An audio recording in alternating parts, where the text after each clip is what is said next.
the two most important forces in a child's life, which is the teachers and the parents, the ABCs to help the students be happier. Okay, so I start by saying this phrase: thoughts become things, keep them beautiful.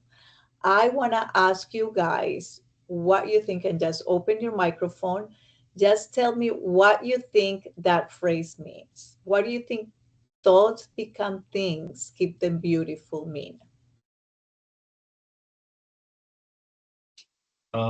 Probably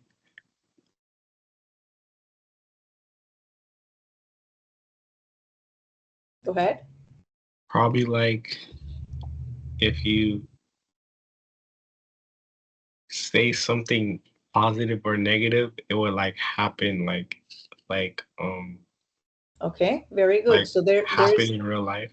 uh-huh. Okay, so thoughts become things, keep them beautiful, and I'm going to, and that's exactly what it is. Okay, I'm sorry, I'm not looking at the screen, so I cannot see your name. But yes, that's exactly what it is. So thoughts become things first in our bodies. Okay, depending on what we're thinking, science already tells us that we produce different neurochemicals in our body. Okay, so when we have happy, positive, optimistic thoughts, our body is producing a set of neurochemicals. And when Can we're we excuse having, for 1 second?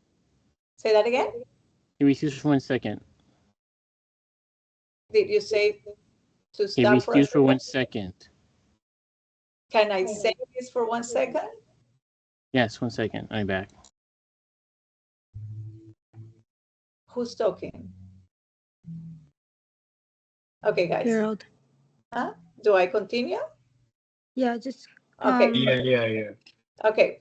So so so depending on the thoughts, your neurochemicals are different. They change. Okay. So when we have very stressful thoughts, fearful thoughts, we produce a different set of neurochemicals than when we're happy, optimistic, and enthusiastic. Okay.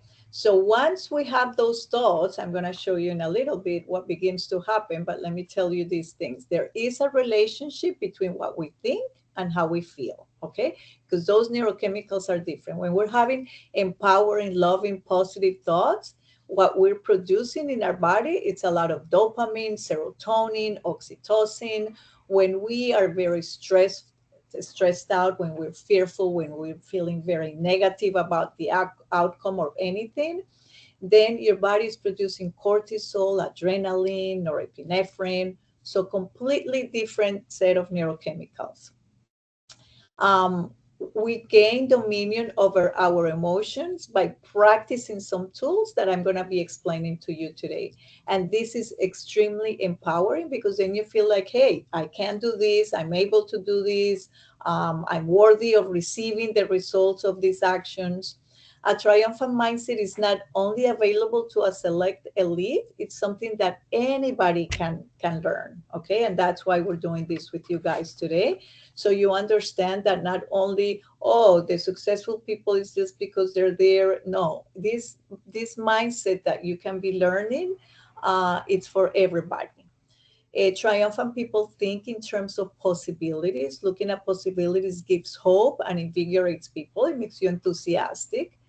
And we also want to clarify things because there is this kind of trend saying, oh, whatever makes you happy, just look for whatever makes you happy. And I always like to tell people that that there is a right and there is a wrong. So whatever makes you happy sometimes is not the right choices. And we really need to go into that inner wisdom of us and really ask ourselves, is this really this thing that's making me happy? Is this really good for me or for the world? Okay. There are character strengths and virtues. Every single person has them, and not everything goes. So when we learn to discern what's right and what's wrong, that's going to lead us to triumph. This is a poster that I created so I used to tell my daughter that phrase that you saw right at the beginning. Thoughts become things, keep them beautiful. They become things in our body first, because depending on those neurochemicals, on those thoughts, we're basically cultivating a garden here in our mind. When we have really positive thoughts, this is what our garden looks like. The moment fear comes in, a little bit of fear comes in, it really crushes that flower, crushes that garden, and that weed, if we called it, spreads very quickly. And that's exactly what fear and stress and self-doubt does to us. Okay, it's like it's a weed that spreads very quickly. So we need to be very alert the moment it sneaks in for us to basically pull that weed out of our heads. I love this quote that says, if you change the way you look at things, the things you look at change. Basically, it's everything about perception, because we'll have people that have gone through really difficult situations and they use that situation to spring forward. They use it as a stepping stone and they just move ahead, right? And then we see other people going through same situations or situations that are not as painful, and allowing that situation to take over their life, to make them feel bad and not worthy and not good enough to go through what they need to go through and become a better version of themselves. So if you change the way you look at things, the things you look at change. Again, for that's, those two people, the same situation could be looked at completely different ways, and it can take one person to triumph and the other person to feel like a victim and to paralyze themselves and not move forward in life. I want to do a little numbers games with you guys. Okay, so I want you to pay attention to these numbers. I'm going to show you that. And the idea is I'm going to time you here. I'm going to do 30 seconds.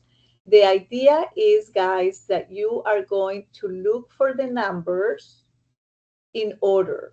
Okay, so you're going to look for number 1, and then you're gonna see, then you're gonna go look for number 2, then you're gonna find number 3, 4 in order.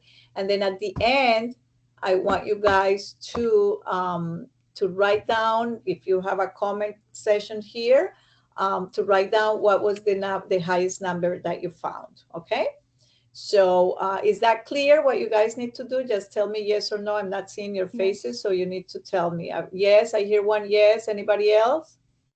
Yes. Okay, so we're gonna be looking for the numbers. I'm gonna time you. At the end, you're gonna write it down and you're gonna tell me so I can hear. Okay, I found 5 numbers, 7 numbers, whatever. Okay, so you guys ready? Everybody's ready? Okay, go, Right. start.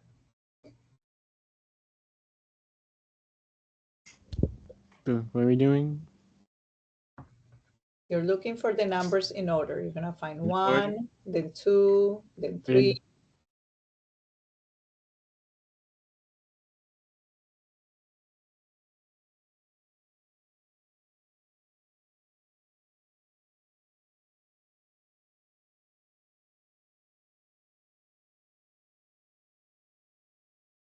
All right. How many numbers did you guys find? Give it to me in voice because I can't look at this screen. How many numbers did you guys find? 5. Just come in and say my name is, and then I found whatever numbers. 5. Who is that? Sarah. Okay, Sarah. Who else?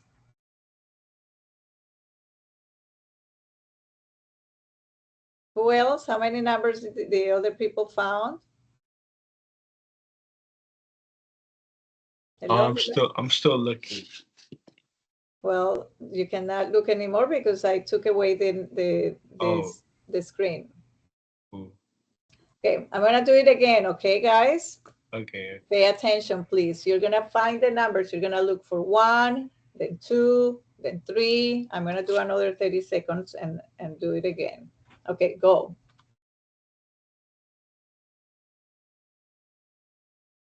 See if you can find more, Sarah.